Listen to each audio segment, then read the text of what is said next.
तर बघा विद्यार्थी मित्रांनो, आज मी अशा पद्धतीने तुम्हाला कार्बनचं हायब्रिडायझेशन काढणं शिकवणार आहे की तुम्ही जिंदगीभर कार्बनचं हायब्रिडायझेशन काढणं विसरणार नाहीत. फक्त कार्बनचं बोलतोय, बाकी नाही बेटा.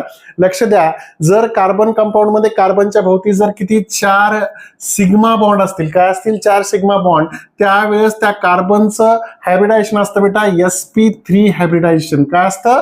sp3. जर कार्बनच्या भोवती 3 सिग्मा बॉन्ड असतील बेटा, त्यावेळेस त्या ठिकाणचं हायब्रिडायझेशन असतं बेटा sp2 हायब्रिडायझेशन. बेटा काय असतं? sp2. त्याच्यानंतर कार्बनच्या भोवती जर 2 सिग्मा बॉन्ड असतील, किती सिग्मा बॉन्ड असतील? 2. त्यावेळेस हायब्रिडायझेशन असतं बेटा sp. काय असतं? sp हायब्रिडायझेशन असतं. आता थोडस लक्ष द्या.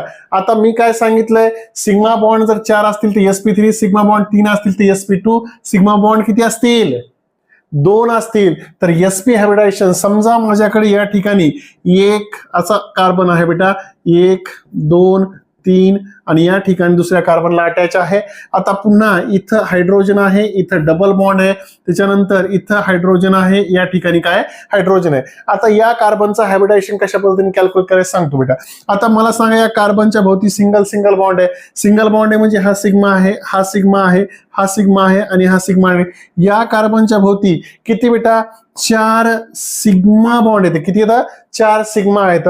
4 सिग्मा असल्यामुळं हा काय झाला बेटा तुमचा? लक्षात घ्या, 4 सिग्मा जर असतील तर काय असतो? sp3 हायब्रिडायझेशन असतं. ओके.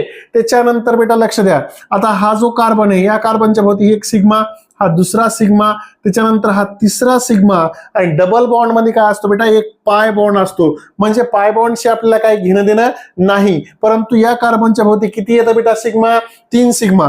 3 सिग्मा असतील बेटा, 3 सिग्मा असतील, त्यावेळेस त्याचं हायब्रिडायझेशन काय असणार आहे बेटा?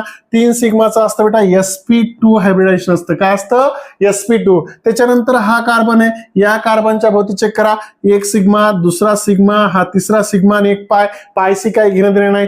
3 सिग्मा बॉन्ड आहेत बेटा, 3 सिग्मा बॉन्ड आहेत, त्यावेळेस sp2 हायब्रिडायझेशन असतं. अशा पद्धतीनं कुठल्याही कंपाऊंडचं तुम्ही कार्बन कंपाऊंड मधील कार्बनचं हायब्रिडायझेशन सहजासहजी कॅल्क्युलेट करू शकता. परंतु हे कळालं पाहिजे, 4 सिग्मा असतील तर sp3, त्याच्यानंतर काय असेल बेटा?